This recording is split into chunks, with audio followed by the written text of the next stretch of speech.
My name is Melanie Barrett. I'm 31 years old. And this is the story of how my own sister stole the man I thought I'd marry, and how, at her wedding, my date's words changed everything. It was a Saturday when everything fell apart. I'd just gotten back early from a work trip to Charlotte. I'm a communications director at a television company in Atlanta, and that week, a major investor meeting got canceled last minute. I didn't tell Jordan I was flying back early. I thought I'd surprise him. That decision changed everything. The sky was a moody gray as I stepped out of the cab and walked up the stone steps to his apartment. The door was unlocked. Odd, but not alarming. I pushed it open with a smile already forming, until I saw the robe. A white satin robe, draped carelessly over the edge of the couch. It wasn't mine. I froze in the doorway, suitcase still in hand. The robe stared back at me like a quiet ghost. For a split second, I tried to rationalize it, maybe his sister, maybe laundry mix-up, but the silence that followed told a different story. Then I saw his phone on the counter. The screen kept lighting up with messages from a contact named Sienna. My heart stopped. I clicked it open. Sienna, last night was perfect. Sienna, I can still smell you. Sienna, does she suspect anything? Sienna. My sister. Younger by 3 years. My best friend growing up. The one I taught how to contour makeup, who used to cry on my shoulder about boys who didn't treat her right. I stared at the messages as if blinking would make them change. I didn't cry. Not then. I couldn't move either. When Jordan walked in with 2 smoothies in hand, he stopped dead in his tracks. The color drained from his face. I didn't need him to say anything, the guilt poured off of him like sweat. You're home early, he said, voice trembling. I set the phone down on the kitchen island and looked him straight in the eye. Clearly not early enough. He tried to explain. Of course he did. Something about it just happening, about feelings getting confused, about how they hadn't meant for it to happen. He said it only started a few months ago. A few months? We had just gotten engaged in April. We were supposed to be looking at venues. Picking colors. Not sleeping with my sister behind my back. I took off the engagement ring and placed it gently on the counter. I didn't yell. I didn't throw things. I just turned and walked away with a silence so loud, it followed me for days. The next call came from my mother. Her voice was soft, like she was comforting a grieving widow. Sweetheart, what's done is done, she said. Sometimes love doesn't make sense. What? What does that even mean? I asked her if she knew. If she had known. She hesitated. They were hurting too, Melanie. You can't choose who you love. That's when I hung up on my mother for the first time in my life. My father wasn't as forgiving. At Sunday dinner, he slammed his hand on the table so hard the glasses shook. No child of mine betrays blood like this, he shouted. Sienna sat next to Jordan, holding his hand like she was proud of it all. She looked me dead in the eyes and said, we didn't plan for this. But we're in love. We're not hiding anymore. I left. I didn't slam the door, but the silence I left behind was heavier than any explosion. I moved out 2 weeks later. Packed up everything that reminded me of the life I almost had and rented a tiny apartment in Midtown. 400 square feet. No dishwasher. No memories. No family nearby. I cut ties with everyone, except for Laurel. Laurel, my best friend from college, didn't ask for details. She just showed up one Saturday morning with a tote bag full of takeout, a playlist labeled F*** them all, and the audacity to raid my closet like she was staging an intervention. You are not going to mourn like a widow from a bad period drama, she said, tossing one of my hoodies into the trash.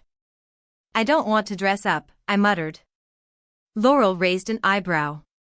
You think this is about clothes? It's about reminding the world, and yourself, that you're still here. And that you still matter. She gave me 30 days. 30 days of what she called Operation Rebirth Melanie. Therapy. Boxing. Clean eating. New look. New mindset. I went along with it, mostly because I didn't have the strength to argue. The first boxing class nearly killed me. Coach Jay, a man with tattoos and a surprisingly gentle voice, didn't ask questions. He just handed me gloves and said, "Hit until your arms give out." And I did. And I kept going back. The first therapy session was worse. Dr. Meredith, a no-nonsense woman with silver hair and a gaze that could cut steel, asked me one question. "Did you eat breakfast this morning?" "No." "Then that's where we start." She didn't ask about Jordan or Sienna for the first few weeks. She talked about mornings. About brushing your teeth not because you care, but because you're telling your brain, "I'm still worth taking care of." Every morning, I made oatmeal. Every night, I journaled. I listed 3 things I was grateful for. One was always Laurel. The other 2 changed depending on the day. Sometimes it was, "I didn't cry today." Then came the day I received a thick envelope. I knew the handwriting. Sienna and Jordan. An ivory wedding invitation, complete with calligraphy, embossed borders, and the sickening sweetness of a handwritten note inside. "Melanie, we hope you can set aside the past and celebrate with us. Family means everything. With love, Sienna." Family means everything? I almost laughed. I almost screamed. Instead, I poured a cup of coffee, stared at the invite for an hour, and finally picked up the phone. "Laurel. You got it, didn't you?" "I did." "Don't answer. I'm coming over." And she did. In pajamas and war paint. "They want you there to make themselves feel better," she said. "To make the betrayal look civil." "I know. Are you thinking of going?" "I am." "Then we're going in with a plan." And so we started phase 2 of Operation Rebirth Melanie. This time, it wasn't about survival. It was about power. Laurel didn't waste a single minute. The moment I said I would attend the wedding, she transformed into something between a fashion strategist, emotional trainer, and personal security detail. "Okay," she said, opening her laptop and scribbling in a notebook at the same time. "We're not going for closure. We're going for impact." "What does that even mean?" I asked. She glanced up. "It means you walk in looking like the plot twist they never saw coming." Within the week, Laurel had booked a hair appointment at a private salon in Buckhead, 3 spa treatments, and a fitting at a boutique where the cheapest dress could cover a month of rent in my new place. But she insisted it had to be done. "This isn't about revenge," she said. "It's about recentering power. You've been orbiting them, Jordan, Sienna, even your mom, for years. You're done being a satellite." I hated how right she was. For too long, I had been the responsible one. The dependable one. The one who made sure family dinners didn't erupt into chaos, who remembered birthdays, who handled emergencies like a PR crisis, even when the emergency was my sister failing another relationship. And what did that loyalty earn me? An invitation to smile through betrayal, to play nice at a wedding built on the ashes of my trust. No, this time I wouldn't smile. But I would show up. Laurel even interviewed potential dates for the wedding like she was casting a film. Too short. Too flashy. Too timid. Then she remembered Blake Carter. We'd only met once, briefly at the West Side Ballroom a few weeks earlier. He had asked me to dance during a jazz set. I'd said yes, reluctantly. He was tall, quiet, with eyes that listened more than they stared. When Laurel reached out, he responded in less than an hour. "If Melanie wants company, I'll be there," he said. "But if she'd rather go alone, I understand." He left the decision entirely up to me. That night, I stared at my phone for 20 minutes before typing, "Would you come with me to my sister's wedding?" He replied, "Yes." No questions asked. It wasn't love at first sight. It wasn't romantic fireworks. It was something I hadn't felt in a long time, safe curiosity. The feeling of being seen without being dissected. 3 days before the wedding, Laurel delivered the dress. Sapphire silk. Sleek lines. A thigh-high slit. Not scandalous, but strong. A mirror of who I had become. I practiced smiling in the mirror. Not fake. Not too polished. Just enough to say, "I'm not here for your approval. I'm here for myself." The morning of the wedding, I flew out with Blake. He didn't talk much, just handed me noise-canceling headphones and a playlist labeled Queen Energy. When we landed in Santa Barbara, the sky was gold with morning light. Crescent Bay Resort loomed like a dream, nestled between cliffs and the sea. I checked into a private suite far from the main event areas. My mom texted twice that morning. "So glad you came. Vanessa is nervous. Let's make it a beautiful day. Please wear something elegant. You always set the tone." I didn't respond to either. At 3 p.m., Blake met me in the courtyard. He wore a charcoal gray suit, nothing flashy, but tailored perfectly. He smiled when he saw me. "You look like a storm about to roll in." I smirked. "Good." We walked to the welcome party on the stone terrace overlooking the water.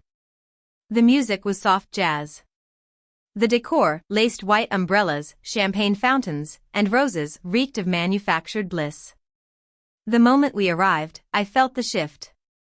Heads turned. Some gasped. Some whispered. Some smiled too hard. My mother was the first to approach. "Oh, sweetheart, you look stunning." Her eyes flicked to Blake. "And this is?" "Blake Carter," he said, shaking her hand. "A friend." My mother smiled, but her eyes told a different story. They always do. Soon, Jordan and Vanessa spotted us. He was holding a wine glass. She had her hand looped through his arm. They approached like a royal couple receiving visitors. "Knew you'd come," Jordan said flatly. "I hoped you would," Vanessa added, her voice sweet with performance. "I'm here for myself," I replied. "Not you." Blake stayed close, silent, his hand resting lightly on my back. Jordan's eyes kept flicking toward it like a mosquito he wanted to swat. The welcome party dragged on with empty pleasantries and backhanded compliments. "So brave of you to come. You look so put together. What a twist life throws, huh?" It was Blake who got me through it. He laughed at the right jokes, ignored the wrong ones, and always kept his body angled protectively, as if forming a quiet wall between me and the past. That night, back in the suite, I stood on the balcony staring at the ocean. "You don't owe them anything," Blake said from the doorway, holding 2 mugs of tea. "I know." He didn't ask if I was okay. He didn't need to. The next day was the pre-wedding brunch. More relatives. More staged smiles. The event was held in the garden behind the resort. Azaleas in full bloom. Strings of paper lanterns overhead. Like a fairy tale too fragile to last. Jordan's parents approached cautiously. "You look strong, Melanie," his mother said. "We're glad you came," added his father. I nodded but didn't speak. The speeches began. Vanessa's best friend shared a story about college. "She's always been sincere," she said, but her voice faltered. "In every relationship." A few people coughed into their drinks. Jordan spoke briefly. No mention of me. Just new beginnings and life surprises. And then Blake. Sitting next to me. Calm as always. "I hate this song," he whispered as soft piano played overhead. "Sounds like something from a funeral." I laughed into my champagne. For the first time in days, it felt real. Later, in the powder room, I ran into Vanessa. She was fixing her lipstick. Her reflection was still. Controlled. But her voice was tight. Enjoying yourself? I didn't answer. Funny how things turned out, she said. I tilted my head. Is it? She paused. Do you think you're better than me? I looked directly into the mirror. No, Vanessa. I just stopped needing to prove I wasn't. Her hand trembled slightly. She capped her lipstick too quickly and walked out without another word. That night was the reception. Lights, music, cameras. A string quartet and a jazz band took turns. Blake and I entered late again, just as planned. And when Jordan took the mic, and Vanessa followed with her well-rehearsed speech about being the one who was chosen in the end, the air shifted. Her words were sharp. Poised. Weaponized. Blake stood up. No warning. No script. He took the microphone. And when he spoke, the entire room went still. The moment Blake stepped up to the microphone, I stopped breathing. Not because I was afraid, but because I had no idea what he was going to say. He didn't look nervous. Not even a little. He stood tall in that charcoal suit, eyes scanning the crowd, then landing gently on me. The room, packed with people dressed in pastels and pearls, went utterly silent. I'm Blake Carter, he began, voice steady, clear. I came here today as a guest. As a friend. But after the last few minutes, I feel like maybe a few things need to be said. Chairs creaked as people shifted. Forks were slowly set down. Even the jazz band stopped mid-transition. Blake turned slightly, gesturing to Vanessa and Jordan who were still standing on the stage, wedding smiles frozen on their faces. I've only known Melanie Barrett for a short time. But in that short time, I've seen something most people spend years looking for. Quiet strength. His voice didn't rise. He wasn't dramatic. But his words landed like thunder. I've heard whispers. I've read the room. And I know some of you think this woman came here to cause a scene. That she showed up with a plan to ruin someone's big day. Let me make one thing clear. He turned to the crowd. She didn't show up for revenge. She showed up to prove she didn't need it. There were gasps now. Real ones. Blake looked directly at Jordan, then Vanessa. You don't need to cheat to fall in love. But if you do, at least have the decency not to pretend it was fate. Don't write it off as it just happened. Don't stand in front of all these people and call yourselves survivors of love, when you walked over someone else to get here. Jordan stiffened. Vanessa looked down at the floor. And Melanie, Blake continued, never once tried to destroy anyone. She let silence speak. She walked away when most people would have burned it all down. That's not weakness. That's dignity.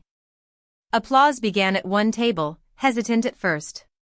Then another. Then more. It built like a wave, until even those trying not to clap found themselves drawn into it. Blake nodded once, stepped down from the stage, and returned to our table. No fanfare. No smugness. He sat beside me, reached for his glass of water, and said quietly, I wasn't going to let them write your story for you. I stared at him, blinking back something I hadn't expected to feel. Relief. Pride. And yes, maybe the first flicker of something deeper.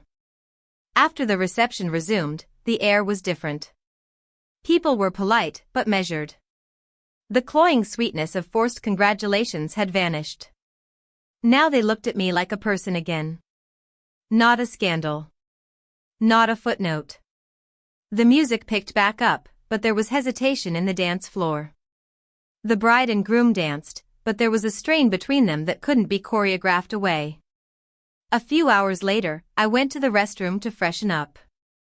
It was empty, quiet, lit with soft golden light. That's when Vanessa burst through the door. Her heels clicked furiously against the marble tile. She looked at me through the mirror. Her face, once flawless, was streaked with mascara. "You feel proud, don't you?" she spat. I didn't answer. I dabbed my lipstick and turned slowly. That speech. That applause. "You love being the victim, don't you?" My voice stayed calm. He spoke the truth. I didn't ask him to. But you let it happen. I let myself exist. That's all. She paced the length of the bathroom. "Do you know what it's like to be compared to you your whole life? To be second best at everything? You always had it together. The grades. The career. The family's pride." I folded my arms. "You think I had it easy?" "Didn't you?" she snapped. "Dad worshipped you. Mom bragged about you at brunch. I was just the other one." The room fell into a heavy silence. Her words, raw and bitter, settled into the air like fog. "I never asked to be the favorite," I said softly. "And I would have traded every bit of praise to not have to feel what I felt the day I found your robe on his couch." Her mouth opened, then closed. "I'm sorry," she whispered. "Not for loving him. But for doing it the way I did." I gave a small nod. "That's more than I expected from you." Vanessa leaned against the sink. "He still talks about you, you know. When he thinks I'm not listening. Things you used to say. Things you did." I looked her in the eye. "Then he didn't choose you. He just settled for someone he didn't need to grow for." Vanessa turned away, face crumbling. "I wanted to become you," she admitted. "But I realized too late that pretending to be someone else is the loneliest thing in the world." "You're not me," I said. "And you don't need to be. But maybe now, you can finally figure out who you are." She nodded, slowly. Then wiped her face, took a breath, and left the restroom. Back at the table, Blake looked up as I returned. "You okay?" "I'm okay. Do you want to leave?" "No," I said. "I want to stay. Because for the first time, I'm not trying to escape. I'm standing my ground." He smiled, slow and genuine. "We danced once. Not to prove anything. Just because we wanted to. And when Jordan passed by us with an empty glass and empty eyes, I didn't look back. I didn't need to. Because nothing about that room had power over me anymore. I thought the hardest part of the weekend was over after the reception. That maybe, after Blake's speech and Vanessa's quiet apology, I'd walk away from that resort finally untangled from it all. But closure isn't a neatly tied bow, it's the slow process of choosing not to bleed when someone tries to reopen the wound. The morning after the wedding, the air smelled of salt and lilies. The aftermath of celebration lingered in crumpled decorations, lipstick-stained champagne flutes, and half-wilted flower arrangements that no one rushed to clean up. I checked out of my suite early. I wanted to disappear before the bride and groom made their brunch rounds and turned this mess into a curated goodbye. Blake waited at the front entrance, suitcase already in hand. He'd checked out too. "You beat me to it," I said. He shrugged, his eyes gentle. "Thought I'd walk you out. Unless you'd rather walk alone." "No," I said quickly. "Stay." The valet pulled up the taxi we'd scheduled, but before I could climb in, someone called my name. "Melanie." I turned. It was Jordan. He was walking briskly down the stone path from the lobby, shirt slightly wrinkled, tie gone, jacket in hand. For a moment, I thought he looked older, not because of age, but the kind of aging that comes from choices that weigh on your soul. He stopped a few feet from me, eyes flicking between me and Blake. "Can I talk to you?" he asked, his voice low. I glanced at Blake, who nodded and took a few steps away, giving us space. Jordan looked tired. More than tired. Like someone who had watched everything he once had fall through his hands like sand. "I didn't think you'd come," he said. I didn't come for you. He nodded, like he already knew. I just wanted to say, he paused, struggling to find the words. You didn't deserve what happened. I know that now. I think I always did. Then why did you do it? He exhaled. Because I was weak. Because you challenged me in ways that made me want to grow, and Vanessa didn't. She made me feel needed, not accountable.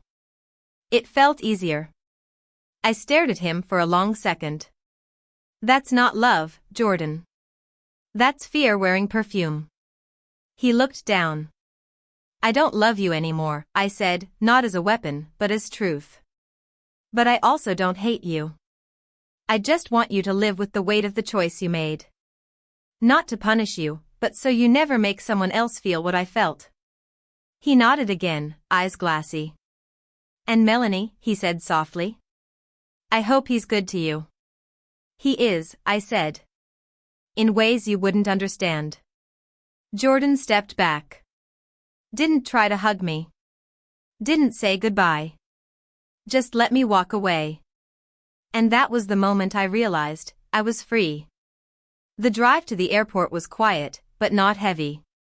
Blake didn't ask what Jordan had said. He didn't press.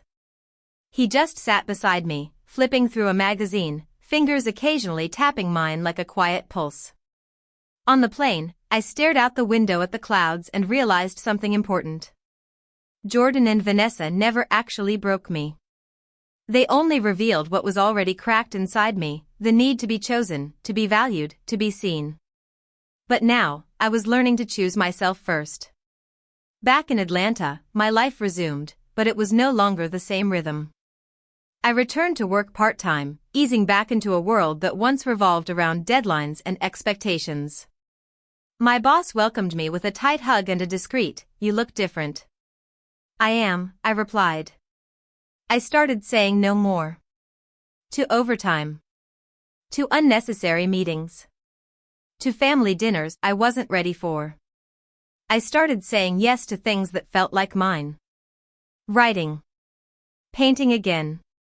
Long runs in Piedmont Park before sunrise, when the world felt honest. And Blake was there. Not every day. Not in a clingy, fix-me kind of way. But in a way that said, you're not alone anymore. And I'm not here to save you, I'm just here. He'd show up with takeout on Friday nights. Walk beside me during Sunday farmers markets. Read over my short essays and smile at the way I described heartache like weather. One night, I showed him an essay I titled The Woman at the Window. It was about a woman watching her past wave at her from the other side of the street, and how she finally smiled and waved back, not to invite it inside, but to let it know she wasn't afraid of it anymore. Blake closed the laptop and kissed the side of my head. That's the real you, he whispered. The version no one gets to rewrite. Weeks turned to months. The holidays passed quietly. I ignored calls from my mother. Vanessa sent one text, "Thank you for being civil. I hope one day we can talk again." I didn't respond. Not out of spite, but because healing didn't mean opening doors that should stay shut. Then, one crisp October afternoon, Blake invited me to a small diner in West End. Nothing fancy. The kind of place with peeling booths and the best cherry pie in the city. After dinner, he handed me a small gray box. No fanfare. No kneeling.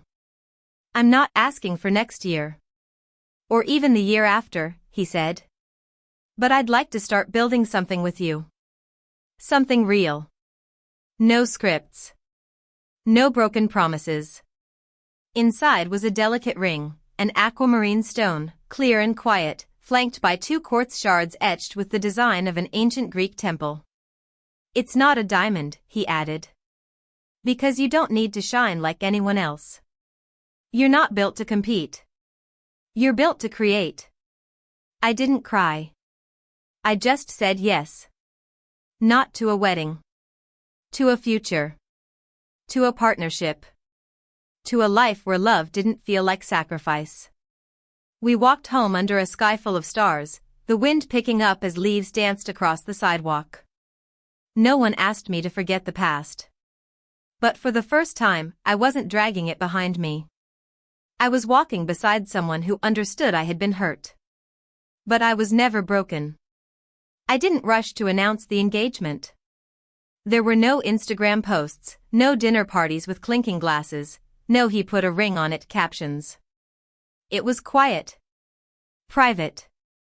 And exactly what I needed. Blake understood. He didn't push. He simply made room in his life for me, literally and emotionally. I still lived in my tiny midtown apartment, and he in his sunlit loft closer to the Beltline. But we spent more time together than apart. And still, we didn't move in right away. "There's no race," he said once, while we were reorganizing his bookshelf. "The right things don't need to be rushed. They'll grow either way." And they did. We grew. I returned to work full-time eventually, but with boundaries this time. I no longer treated my job like a measure of worth. I was good at what I did, but I didn't owe it my soul.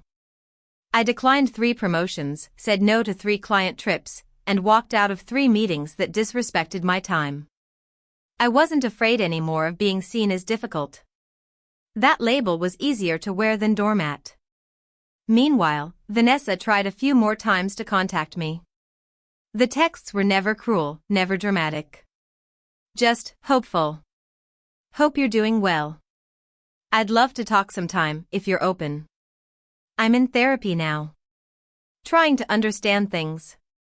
I left them unread. I didn't hate her anymore. But I also didn't owe her my healing process.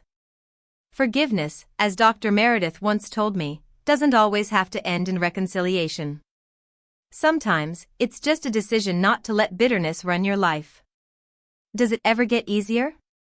I asked Blake one night while lying in bed, watching ceiling shadows dance from the city lights outside. He turned toward me, propped up on his elbow. "What?" "Knowing they still talk about you. Wondering if they regret it. If they laugh. Or if it still stings when they hear your name." He exhaled through his nose, thoughtful. "You stop wondering the day you realize it's not your job to haunt them. Or to make them remember you. You exist beyond their memory." I leaned against his chest. And for the first time, I believed it. One Sunday, while walking through the old Fourth Ward, we passed a bookstore with a chalkboard sign out front that read, "Open Mic Night, share your story. No apologies needed." Blake stopped. "You should read something." "No way," I said, backing up. "Why not?" "Because I'm not a performer." "No," he agreed. "But you're a storyteller. And I think you've been quiet for long enough." That night, I printed out The Woman at the Window. My hands trembled the entire walk to the mic. The room was dim, filled with faces I didn't know, which somehow made it easier. When I finished, the applause wasn't thunderous, but it was real. A few people came up afterward. One woman said, "That story? That was me last year." Another whispered, "Thank you." I didn't know I needed to hear that until just now. I walked back to Blake, breathless but alive. "That was incredible," he said. "You're just saying that because you're biased." "I am," he grinned. "But I'm also right." A few months later, I was offered a position at a media company in New York, bigger, more prestigious, and with a publishing division. The old me would have jumped immediately. But this time, I paused. Blake saw the hesitation and asked, "Do you want it because it'll validate something? Or because it'll grow something?" That question sat with me for days. I realized I didn't want to run away. I just wanted my voice to be heard. So I proposed something bold to my current job, a new podcast featuring real stories about betrayal, resilience, and regrowth. Not gossip. Not drama. Just truth told with care. They bought it. We named it Shadows and Light. And I became its host. The first episode one recorded was mine. I told the story, not with names, but with details raw enough to recognize if you were listening closely. How a woman lost her fiancé to her sister. How she fell, shattered. How she stood up, not with revenge, but with quiet strength, and one person who stood beside her when she no longer wanted to be saved, just seen. I ended the episode with a quote that I still carry today. Sometimes the fire that burns you down is the same one that teaches you how to glow in the dark. When the episode aired, it didn't go viral overnight. But it reached the right people. Emails flooded in, anonymous, heartfelt, sometimes heartbreaking. I left after 10 years of being second place. My best friend married my ex, and now I know I'm better off. Thank you for reminding me I'm not crazy for walking away. And just like that, the voice I thought betrayal had taken from me returned louder than ever. One evening, Blake and I sat on his rooftop under string lights, sipping red wine from mismatched mugs. He pulled something from his pocket. A folded note. No ring this time. I unfolded it. Let's skip the big wedding. Let's travel. Let's build a home with books, coffee, and quiet mornings. Let's love like no one's watching. I smiled so wide it hurt. Yes, I whispered. Not because I was desperate to belong. But because I already did. Not to a fantasy. But to a life that was finally, completely, mine. Spring came early that year in Atlanta. Dogwoods bloomed outside my window, their pale petals catching the light like tiny sails drifting on a sea of wind. I spent more mornings writing by the windowsill, wrapped in one of Blake's hoodies, coffee in hand, laptop open. Not writing for work. Not even for the podcast. Just writing. Journals. Essays. Memories that used to sting but now felt like distant rainstorms, still wet, but no longer flooding me. The podcast had grown beyond anything I imagined. Shadows and Light had tripled its listeners, and one of the episodes, an anonymous submission about a woman confronting her cheating husband at a charity gala, had gone viral. People weren't just listening. They were sharing. Healing. Believing that telling the truth about their pain wasn't weakness, it was liberation. And still, the most powerful episode remained the first one. Mine. I'd never named names. I didn't have to. The story wasn't about revenge. It was about standing back up. The power of staying calm while others expected you to explode. Of rebuilding without giving the wreckage center stage. One morning, I got a message request on social media. From Sienna. I stared at the notification for over 10 minutes before I clicked it. Sienna Barrett. Hi Melanie. I listened to your podcast. The first episode. I knew it was you. I cried for a long time after. Not because I didn't know what I'd done, but because I finally felt the full weight of it. I don't deserve a reply. But if you ever want to talk, or scream, or say anything, I'll be here. Just wanted you to know I'm sorry. I didn't reply. Not right away.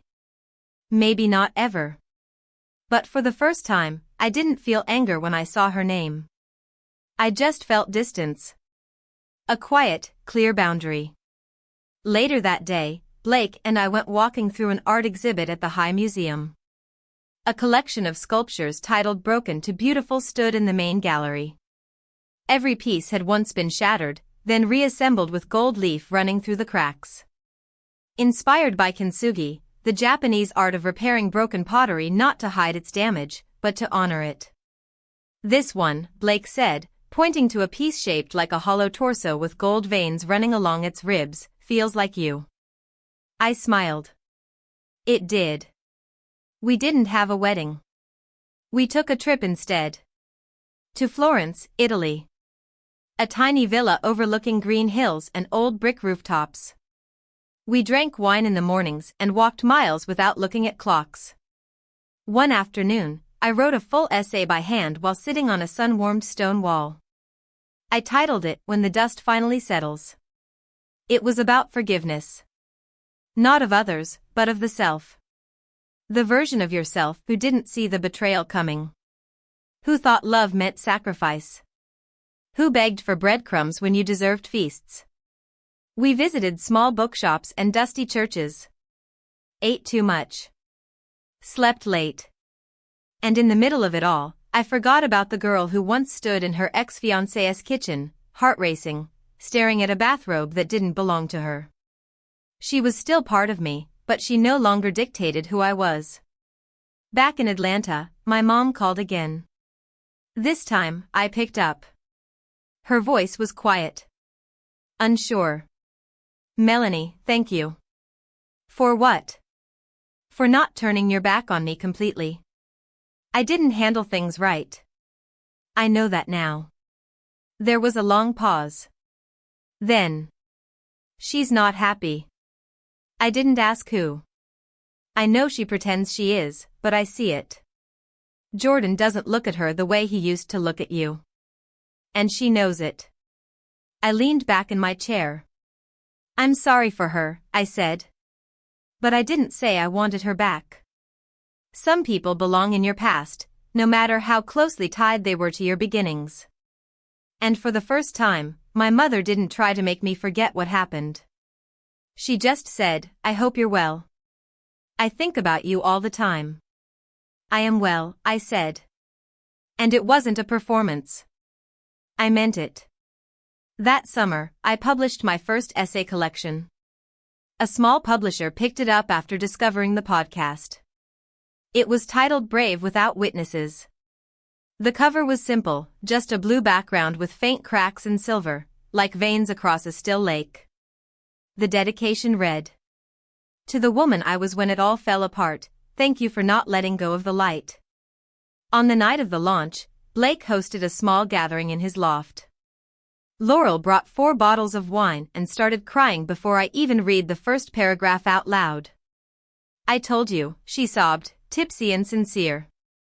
I told you you'd rise like some F************************** ANG Phoenix. You also said we'd both marry Idris Elba one day, I joked. Still possible, she sniffed. The room was warm. Friends. Laughter. Candles flickering against the walls of a life rebuilt.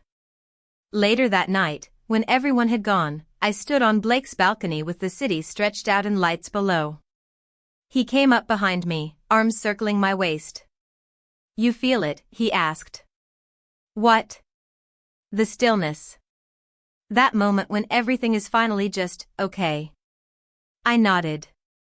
Because I did. Not perfect. Not flawless. But finally okay. And maybe that was the greatest revenge of all, not burning bridges, not taking them down with me, but building a life so whole, so grounded, that no one else's betrayal could touch it anymore. Fall arrived in Atlanta with golden light and the scent of cinnamon from coffee shops lining Peachtree Street. The air was cooler now, crisp enough to wear Blake's soft scarves and pull out boots I hadn't worn since the last life I left behind. But this time, nothing about the change in season made me brace for impact. I wasn't anticipating betrayal. I wasn't bracing for pain. I was just living. The podcast continued to grow, new guests, new voices, new stories. Some were quiet victories. Others, breathtaking heartbreaks. Every episode began with a line I wrote late one night while watching city lights flicker from my apartment window. Sometimes, it takes being left behind to realize you were always meant to lead. Blake and I eventually moved in together, not with fanfare, but with purpose. One weekend, we packed my things into a single truck and blended our lives under a roof where no one had to compromise who they were to feel loved. We adopted a dog, a rescued mutt named Leo who had crooked teeth and eyes that melted hearts. He became our morning alarm, our couch dictator, and, if you ask Blake, our unofficial therapy dog. Laurel met someone too. A woman named Cass who ran a non-profit for women starting over after divorce or domestic abuse. Cass had heard Laurel talk about me on the podcast. Their first conversation was about the difference between letting go and giving up. The wedding invite from Vanessa and Jordan still sat in my drawer, untouched. A reminder. Not of pain, but of what I chose not to become. One chilly Saturday afternoon, I went to visit my father. We had grown closer since everything happened. He never sugarcoated his disapproval of the betrayal, but he also never tried to weaponize it. Instead, he'd quietly show up, dropping off soups when I was sick, texting me silly articles about bad PR stunts, listening to every podcast episode without fail. When I walked into his house, he handed me a manila envelope. "What's this?" He gave a small, almost sheepish shrug. "I had copies of those old family videos converted. Thought maybe you'd want to see them again, or not." I sat on the couch that afternoon and watched a flickering version of my childhood on the TV, me in a tutu at age 4, spinning until I fell. Sienna running behind me, clapping. My mom trying to tame our curls while my dad filmed with too much zoom. There was love once.